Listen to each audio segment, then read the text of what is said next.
Quand le cycle menstruel est régulier, c'est un signe de santé. C'est vraiment, c'est un signe que ça va, qu'il n'y a rien à l'extérieur qui va, des stress ou des éléments toxiques ou qui perturbent le corps et l'être en général. Quand ça devient difficile à l'extérieur, quand on vit des situations difficiles, qu'on a des émotions négatives, premièrement, c'est l'ovulation qui va arrêter. Puis ensuite, ça va être le cycle menstruel au complet, il n'y aura plus de menstruation. Il y a des émotions qu'on a qui vont vraiment influencer le cycle, puis pas juste la perte de l'ovulation, mais la perte vraiment des règles, comme le dégoût du corps, comme penser notre corps n'est pas correct.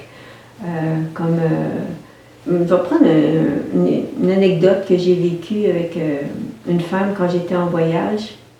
Elle me racontait, Sigrid, c'est une Allemande, elle me racontait que quand elle était, après, à un moment donné, elle faisait l'amour, puis je pense que c'est tout de suite après son mariage, puis en tout cas peu de temps après, elle avait un tampon, puis son mari a vu le tampon, puis il était tellement dégoûté, il a dit « je ne vais plus jamais voir ça, je vais plus jamais, montre-moi plus jamais ça ».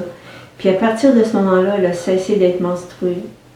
Puis la journée de son divorce, quand le divorce a été prononcé, elle a recommencé à être menstruée. C'est pour dire, hein, vraiment notre pensée, notre image qu'on a de notre corps, avec l'estime du corps, a vraiment une influence sur le cycle. Puis cette régularité du cycle-là a beaucoup d'influence aussi sur la santé des os. L'estrogène et la progestérone, ces hormones-là, ces molécules-là, assurent la santé des os. L'estrogène va faire en sorte que les cellules vont se multiplier dans les os, et puis la progestérone fait se résorber les os. Les cellules meurent. C'est un tissu vivant, l'os, l'intérieur de l'os. Ces deux hormones-là, avec leur danse continuelle pendant le cycle, elles vont faire en sorte que le tissu se compose et se défait, se compose et se défait. Et c'est ça la santé des os. Or, quand on prend des contraceptifs oraux ou des traitements hormonaux lors de la ménopause ou tout autre médicament avec les molécules estrogène et progestérone, mais synthétiques, avec des molécules fabriquées en laboratoire, ces molécules-là ne sont pas traitées par les cellules des os ni les autres cellules du corps de la même façon que les molécules sécrétées par notre corps. Et puis ça fait en sorte que les os deviennent friables.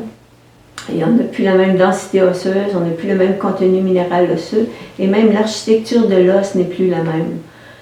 Alors, c'est important, tout ça pour dire que c'est important d'en rester avec les hormones naturelles du corps, plutôt que de compter sur des hormones synthétiques et de prendre des médicaments comme prendre des contraceptifs et des traitements hormonaux. C'est très important parce que ça affecte les os. Puis les os, c'est notre structure même, c'est ce qui tient le corps. C'est ce qui reste aussi le plus longtemps. Dans un cercueil, quand le corps se décompose, qu'est-ce qui reste le plus longtemps? C'est les os et les dents. Alors, tout ça pour souligner l'importance d'aimer notre corps. Les femmes comme les anorexiques, boulimiques, les femmes qui veulent absolument maigrir, qui font du sport. C'est un dossier complexe, là, de faire du sport puis perdre les menstruations. Quand une femme fait beaucoup de sport au niveau athlétique, là, comme pour aller aux Olympiques ou faire des grosses compétitions, oui, ses menstruations vont arrêter, mais ça n'a rien à voir avec c'est juste parce que le corps n'a pas l'énergie. En faisant du sport, on dépense de l'énergie dans l'exercice physique, si bien que cette énergie-là n'est pas disponible pour le système reproducteur. Puis dans la vie de l'individu, le cycle menstruel, c'est un petit peu un luxe. C'est pas nécessaire d'avoir un cycle menstruel pour survivre. Alors, l'énergie allant dans l'exercice physique, il n'est plus autant. C'est comme si on dit, bon, c'est comme si le corps se dit, bon, on n'a pas besoin du cycle menstruel, c'est comme un luxe, là. On va laisser de côté le temps que l'exercice physique est aussi intense. Mais ça n'affecte pas les os nécessairement. Ce qui affecte les os, c'est l'image qu'on a de notre corps, vraiment. On donne facilement aux jeunes filles des pilules contraceptives pour, bon, premièrement, parce que, bon, elles ne seront pas enceintes, puis aussi pour soulager les crampes menstruelles, tout ça. Ça se fait beaucoup dans les écoles. C'est comme si ça se fait par défaut.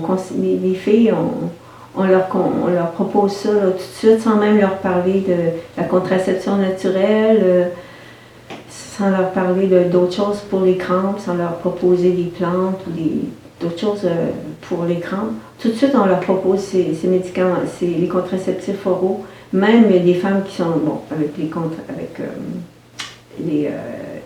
l'absence complète des menstruations en prenant la pilule en continu, qu'on appelle. C'est dommage parce que c'est pendant l'adolescence que les os se construisent, parce que les os continuent de grandir un peu, puis ça va devenir la base de l'os pour le reste de la vie. C'est sûr que les os sont continuellement remodelés, mais c'est pendant l'adolescence qu'ils s'en forment le plus, okay? Que la densité osseuse de l'os va prendre, bon, c'est comme la base pour le reste de la vie. Alors, c'est très important.